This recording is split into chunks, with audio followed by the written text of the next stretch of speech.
Okay, class, I'm gonna bring Christian in. Christian, come on over.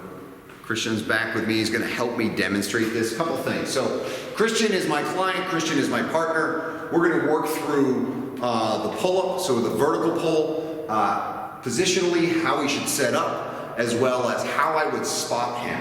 The first thing I want to point out, it's probably hard to see on the, but I've got two risers here. So I'm taking these two risers and I'm putting them directly under the pull-up bar. Whether you're in the rack or outside the rack doesn't matter, but this is going to allow Christian to put his foot on there so he can stand up and then grab the bar. It won't get in the way of the pull-up, but this makes it a little bit more comfortable for him as a client because otherwise you have to jump up and that's not ideal for setting up the pull-up. So let's go ahead and Christian have you get in and we'll talk about the grip. So he's going to reach up. It's a little bigger, so he's going to do an overhand grip. That's fine. Christian, show overhand. Now can you show underhand? Or he can do underhand. There's no really worry about the bar slipping out of his hand at this point because he would just come down. But Christian's going to be around shoulder width, hand position apart. It doesn't really matter whether you're wide or narrow. There's no benefit, one or the other.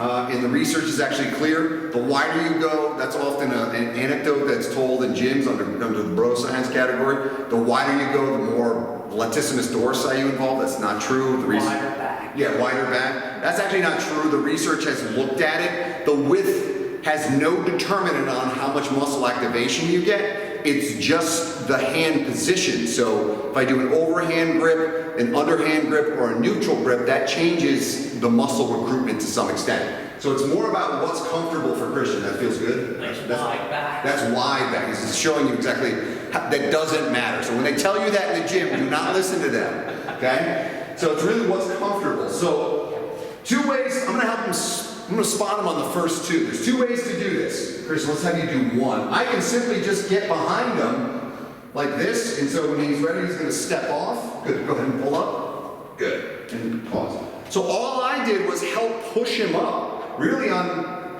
his back, his mid-back, right? And that felt comfortable, right? That's not uncomfortable? No, it's very good. Okay, so the other option is we'll do the legs crossed. Yep. The other option is he's gonna do leg crossed. If for some reason you're not tall enough to reach the back or the height differential is a little bit different, the other option is Christian's going to cross his legs. I can actually hold his legs here, all the way up, push against me, good. All right, let's do one more. Go ahead up, good. And by him holding his legs in a certain position, he has the ability to use me to kind of push off of, right? So he can kind of straighten his legs out a little bit and he can get a little bit more of an assistance.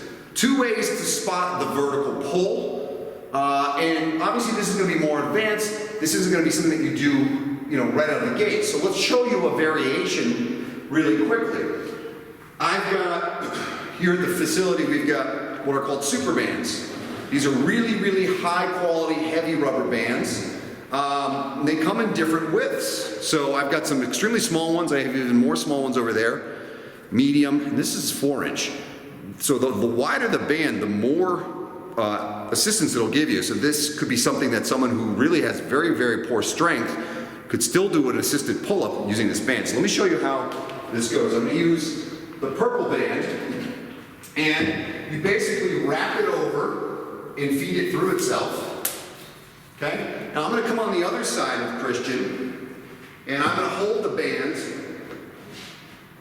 He's going to get up into position. He's going to straddle the band. Let's do a foot in. Okay. So single leg in. I pull it down. He steps into it. And now he's going to do a single pull-up. Going to get a little bit of assistance from that band, right? Good. And pause for a sec. Okay. So he's going to then let it go. Don't let your client just undo it because the band will go flying up. So make sure they're in control. The other variation is we can do a knee in, right? So let's say foot in is going to create more resistance or assistance here. Knee in is going to be less, so let's try to show the knee in. So I'm going to hold it, I'm going to pull it open, slips his knee in there. It's just one knee, one foot, and all the way up he goes. Good. And then come on back down. And then I got the band as he lets it go, so the band doesn't go flying off into anyone's face. So that essentially is spotting as well as making the vertical pull or the pull-up a little easier for someone who doesn't have the requisite strength. I can use multiple bands. I can certainly use a thicker band.